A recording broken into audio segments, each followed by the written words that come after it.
فيديو المنتظر الكومود أو الكوفي كورنر بأقل تكلفة بسعره من 2000 ل 1800 ل 1500. هنعمله بحوالي 100-120 جنيه فقط لا غير، لا ويعيش بالسنين كمان. على العكس ان الاسعار اللي بيتباع بيها الكومود بره او الكوفي كورنر كلها عبارة عن MDF يعني كرتون، واحنا هننفذها بتقنية زي بتاعتهم واحسن كمان، ونوفر كتير متانة وجودة وسعر على قد الايد. تشجيعا منكم يلا عشان اواصل، لايكات كتيرة حلوة منكم واشتراك للي اول مرة بيشاهدنا. بتاعنا النهاردة هنستخدم فيه 2 من سلال الفاكهة او بساقة الفاكهة اللي بتبقى عند الفكهاني، الواحد بحوالي 3 جنيه. بنشر الجزء اللي فوق اللي احنا شايفينه بمنشار يدوي او بالمنشار الاركت الجميل اللي عملنا ريفيو عنه قبل كده، ساعدني جدا جدا في قص البلاستيك، او ممكن سكينة سخنة، او ممكن المنشار اليدوي. وكمان هنا في زي رجول كده في كل باسكت من تحت هنشيلها عشان هتعمل مشاكل في الارتفاع بتاعنا. انا شلت الجزء اللي فوق عشان يبقى ده الارتفاع الدرج يبقى مناسب كده، ميبقاش عريض قوي. فرغنا خلاص الجزئين بتاع كل باسكت بتاعنا وهنلزقهم في بعض بالشكل ده بالشمع الساخن. طبعا لسه مرن معانا، هنقويه كمان وكمان وخليه زي الحديد. على مقاس كده كرتون، خدنا مقاسه على كرتون وبمساعدة المنشار الاركت ابتدينا نقص كل الأجزاء اللي احنا علمناها بتاعة قاعدة البساقط بتاعتنا. طلعت جميلة معانا على فكرة. وبعد كده بالتقريب ابتديت أقفل كل الجوانب بالشكل ده عشان تمسك برضو كمان وكمان، وشيلنا الزوايا. ممكن تستخدموا السلك الرباط اللي استخدمناه قبل كده في المنظم اللي هو الطويل ده الوحدات. وبعد كده على قد كل جنب وكل قاعدة ابتدي أعمل كرتون زي ما انتوا شايفينه وألزقها بالشمع. وكمان على الحواف هنا ما ننساش نعملها في الآخر خالص لأنها بتبقى يعني مش قوية. عملنا زي ما انتوا شايفين في كل جهة، ونبقى كده شاطرين نمسك المشرط أول بأول نشيل كل زيادة عشان يبقى الفينش كده لطيف في الآخر معانا. وكمان من الجوانب هنا حطيت، وكمان الجوانب دي بالذات لازم نسيب كده زيادة زي ما احنا شايفين، لأن العواميد دي تبقى فيها جواها فارغ هيعمل لنا مشاكل بعد كده احنا في غنى عنها. فهحط فيها شمع كده وادخل جواها كرتون زي ما احنا شايفين، وبكده بقت ايه ده كده التقفيل خلاص الداخلي. من فوق بقى الحتة اللي هي الملهاس زي سقف دي هنبتدي نعمل لها كراتين كده أجزاء فوق بعضها كتير زي ما انتوا شايفين، داخلي 2 كرتون ومن فوق نصبيان ومن تحت نصبيان عشان تبقى قوية وهتبقى معانا بالشكل ده. طبعا بالغيرة ما يكونش مخفف، لزقنا ما بين الطبقات وحطيت شمع كده على الحواف وحطيت الطبقات بتاعتي وكمان دبوسين 3 كده او مسامير عشان تمسك بزيادة. نيجي بقى عند الجزء العلوي خالص بتاع سطح الكومود، حطيت برضو طبقتين كرتون وعليهم طبقة نصبيان وكله لزقته بالشمع وصنفرت كده الحواف. خلصنا السطح وخلصنا القاعدة. نيجي بقى للجنب بتاع الكومود بتاعنا، ناخد بالنا بقى من التركايه دي. انا حطيتها كده على الحواف بالظبط من القاعده ومن اللي هو الخلف، وبعد كده جيت من السطح بتاع الكومود عديت كده بالظبط 19 سنتي وعلمت، وبعدها ب 12 سنتي برضو علمت، وبعد كده خدتهم كده وصلتهم ببعض. يعني الجزء ده من ده 12 سنتي اوكي، وبعد كده والارتفاع اللي ورا خالص ده 19 سنتي، وبعد كده من نقطة النهاية بتاعت ال 12 سنتي لغاية نقطة نهاية سطح الكومود بتاعنا بقى بالشكل ده عشان هنعمل رف طائر. والتحديدات كلها نظبطها بالمسطرة والقلم وعشان نعرف نقص مظبوط. هنا الجنب بتاعنا حطيت عليه جزء تاني عشان هنعمل طبقتين وثبتهم كده بكليبسات الورق عشان تسهل عليا ان هم يمسكوا في بعض كويس. هنا اختبار عملي لمتانة وقوة الوحدة اللي احنا عملناها. مسكتها كده ورزعتها كام رزعة على الارض، حسيتها انها تمام وماسكة نفسها. مش بنعمل شغل اي كلام يا جماعة، بنعمل له كمان اختبارات وحاجة كده ايه جميلة. يلا بقى من الجوانب دي كلها كان في زي فوارغ كده، فعشان ما نلزقش السطح ولما نيجي ندوس نحس ان في فارغ من تحت، حطيت كل القطع الكرتون وبعد كده بغيرة ابتدي بقى املى كل القطع الكرتون، والكرتون دي مش لازم يا جماعه تعملوا لها مقاسات بالظبط او تسووها والكلام ده، اي حاجه يعني. وبعد كده لزقت السطح بتاعي اول جانب ومن النص، وبعد كده الحواف طبعا مش هيطولها لزق، فهنلزق على كل الحواف كده. خلصت الجانبين، وبعد كده طبعا مرن وزي ما انتوا شايفينه ومش قوي من فوق، فابتديت اعمل كذا طبقه. خلاص عملت كده، ببتدي هنا ألزق زي ما انتوا شايفين الشمع مع الغرة، بيساعد ان بيلزقوا الطبقات بسرعة في بعض وبيبقوا امتن كمان. هنا الرف بتاعنا ده الطول بتاعه 12 والعرض بعرض، احسبوا بالظبط العرض، خدوا العرض بتاع الكومود نفسه. خلاص طبعا عملت كذا طبقة، طبقتين كرتون في النص ومن فوق ومن تحت النص بيان. خلاص وحضرتها ولزقتهم في بعض. تعالوا بقى نعمل الظهر برضو من النص بيان. خدت كده بالظبط برضو حددت، انا ما باخدش مقاسات، انا بحدد يعني الجانب اللي انا عايزه اعمله، وبشد مسطره كده وقلم واقص على طول. خلاص ده في اي جانب عشان يسهل على نفسنا. ده كده الظهر بتاعنا، وابتديت لزقت زي ما انتوا شايفين، وشفتوا طبعا التوصيلات اللي انا عاملاها في النص عشان ما يبقاش فيه فوارغ زي ما احنا قلنا. ونلزق كويس جدا من الحواف. هنيجي بقى من ناحيه الرف الطاير، طبعا مرن، هنبتدي نلزق ونعمل كمان دبوسين حلوين، ونشرط تشريطات خفيفة كده، ونحط كمان غيرة وشمع، ونلزق طبقة تانية، طبقتين يعني عشان يبقوا قوية يعني قوي معانا. ده الرف. تعالوا بقى نشوف ازاي هنظبطه ونقيس مقاسات. انا قست هنا 12 سنتي داير ما يدور كده، كل ما امشي الاقي كده 12 سنتي احط نقطة نقطة نقطة داير ما يدور، وبعد كده شديت بقى بالمسطرة والقلم بالشكل ده عشان اعرف اسنتر بالظبط الرف بتاعي. وعملت شروط كده داير ما يدور بالمشرط، وحطيت بقى الغيرة والشمع عشان يمسك ويعشق معايا بزيادة. وهنا قطعة من الخشب من كل الجوانب بالشمع، وكمان كام دبوس كده بدباسة الخشب الحلوة دي علشان خاطر الرف بتاعنا ما يقعش ويستحمل اي احمال. تعالوا بقى نشوف الفينش ده احنا هندريه ازاي. حتة النصيبيان دي تقريبا عرض طولها 8 سنتي.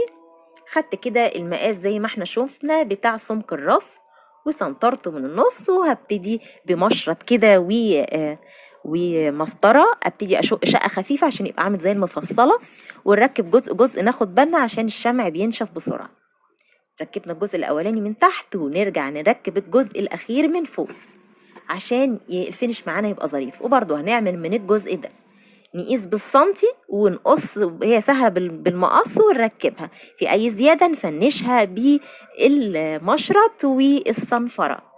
بصوا الجمال يا جماعة، والفينش أكنها وحدة خشبية بالظبط. أنا بدرس كل حاجة بالظبط وأنا بعملها عشان أعرف أقدمها لكم، وبشرح كمان كل حاجة بالظبط عشان تقدروا تطلعوا الحاجة زي ما أنا بطلعها بالظبط. عشان في ناس بس بتقولي انتي بتقولي كل التفاصيل وبتطولي والكلام ده كله الإفادة ليكوا على فكرة. وكمان هنا كل الأجزاء دي عاملة لها شرايط برضه عشان يبقى الفينش ظريف وجميل. وكمان هنعمل برضه شرايط من نصيبيان في القاعدة بالشكل ده. وطبعا هنصنفر كويس جدا بالصنفرة كل الحواف. والنصيبيان ده في منه فيديو في كل المعلومات على قناتي. والدهان بتاعنا هيبقى دلوقتي GLC، وده 2000، ده نص لمعة في طبقة عزل حلوة جدا جدا عن المية للمية. فطبعا انا هستخدمه هنا، خففت الاول شوية مية بسيطة عشان نداري بيها كده بفرشة صغيرة كل الاماكن اللي حاسة انها فيها زي ايه خبايا مطبات فوارغ. وبعد كده بحتة قماشة اشيل كل الزيادة، وبعد كده نبتدي تاني نخفه، يبقى لغاية ما تحسي ان بينقط كده من الفرشة بتاعتك. وحطينا الجوانتي بتاعنا، ويلا بينا ابتدي بقى بالفرشة بتاعتي اعمل الداخلي الاول. خلاص دي الاماكن اللي مش هقدر اوصل لها الزوايا زي ما احنا اتفقنا بفرشة كده عريضة، ونبتدي نستخدم الرولة المرحلة اللي بعد كده في الاماكن المسطحة اللي احنا شايفينها.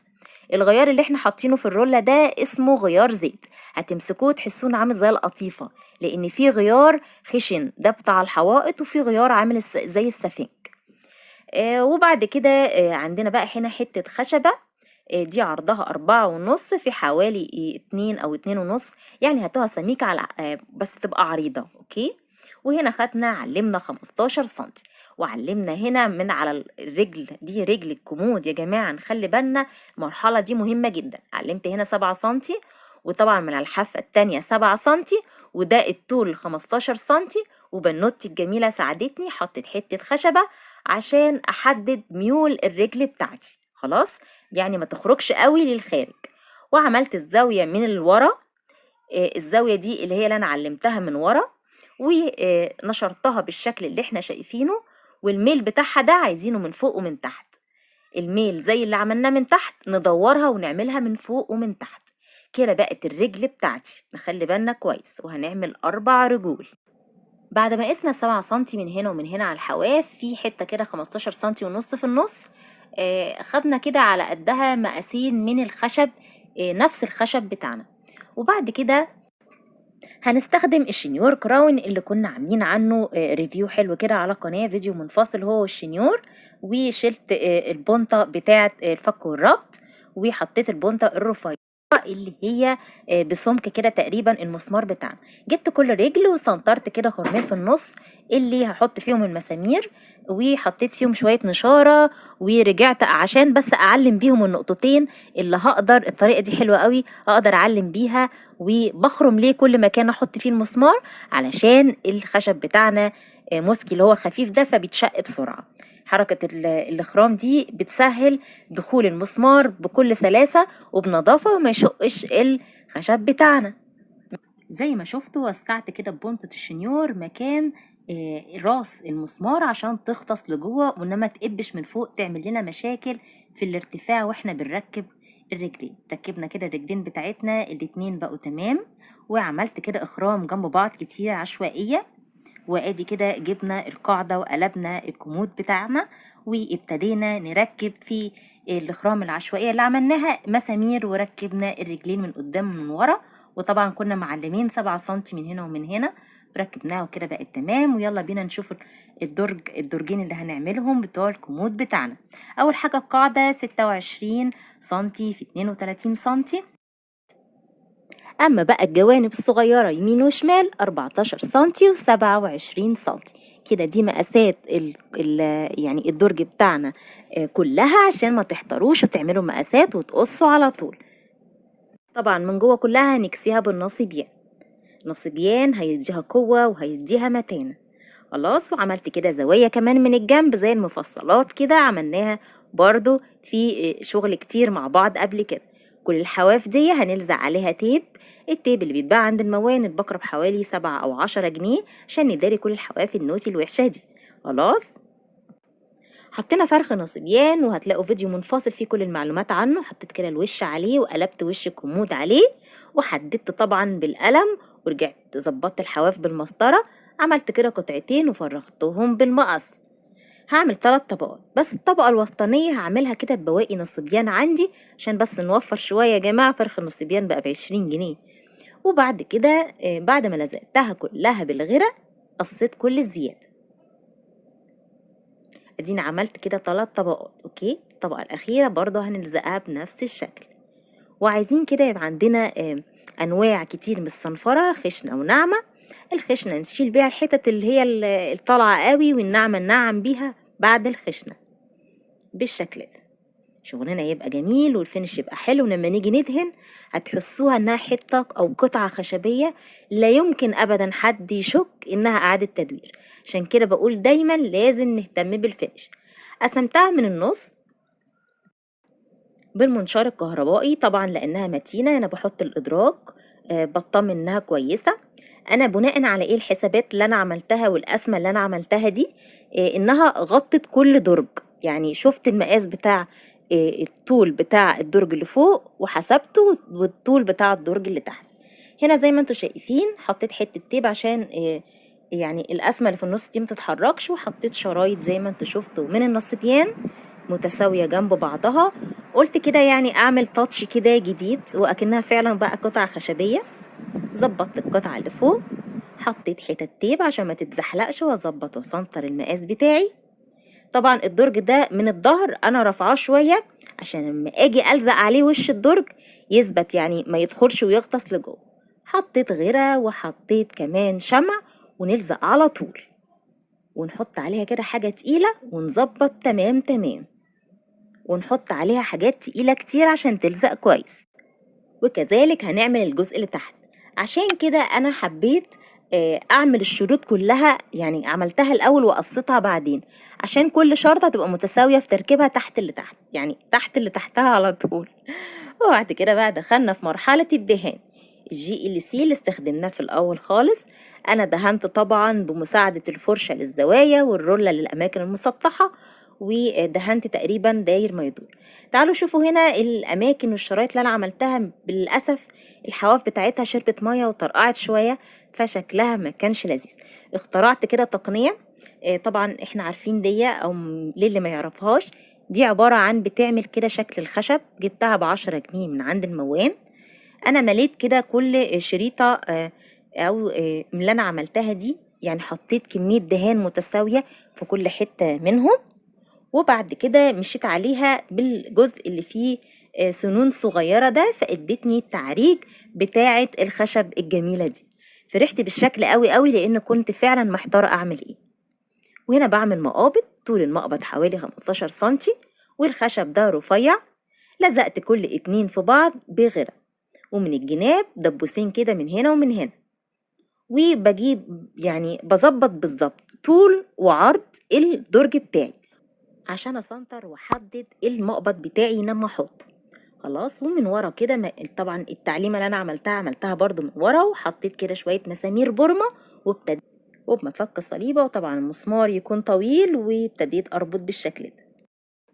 يلا بينا عن قرب ونشوف الرجلين الجميله وهي بعد ما اتركبت عامله ازاي. اديت شكل جميل قوي، موضه وتريندي، وعندنا كمان قطعه اساس حديثه في بيتنا، وما كلفتناش كتير، في حدود من 100 ل 120 جنيه. فرخ النصبيان في فيديو لكل معلومات عنه على قناتي. وبالنسبة للخشب، الخشب الرفيع العود بحوالي 10 جنيه، والسميك في حدود 15 ل 17 جنيه، وطبعا هيزيد منهم تعملوا شغل كتير. فرخ النصبيان بحوالي 20 جنيه، غالي شوية. وكمان عندكم الدهان، العلبة الكيلو حوالي 35 جنيه، وطبعا هيفضى منها تعملوا تاني كتير. فلو جيتوا حسبتوا التكلفة هتلاقوا في خامات زايدة تقدروا تبدعوا بيها وتعملوا بيها عمل تاني. وتعالوا بينا نشوف هوظفها ازاي وتبقى كوفي كورنر حلو كده صغير وجميل. وعلى فكرة طوله حلو، طوله حوالي 70 سنتي، الرجل كمان علته واديته شياكة، وكمان الرف الطاير. حطيت فوقيه السلم الخشبي اللي احنا عملناه قبل كده مع بعض، عليه زرع وإضاءة وشوية مسامير يتعلق عليهم مجات، هيبقى شيك جدا. ايه رأيكم في الفينش النهائي، وان ازاي عرفت اوظفه؟ بياخد مساحة صغيرة وجميلة، خصوصا للمساحات الصغيرة. لو كل واحد بيتفرج داس اشتراك هيستفيد جدا من القناة ومن محتواها، وكمان لو داس لايك انتوا مش خسرين حاجة، بالعكس انا هيفيد قناتي وهيفيد المحتوى بتاعي، وهتشجع وهعمل لكم افكار كتير كتير كتير تانية. يلا شدوا حيلكم وتعالوا شوفوا كمان ككومودينو عامل ازاي، ما نستغناش عنه عشان الرفايع اللي بتبقى جنب اي سرير. الرفايع كده الصغيرة. يا رب يكون أفدتكم النهاردة، وعايزة رأيكم في التعليقات، وعايزة اقتراحاتكم نقدر نوظفه في ايه تاني.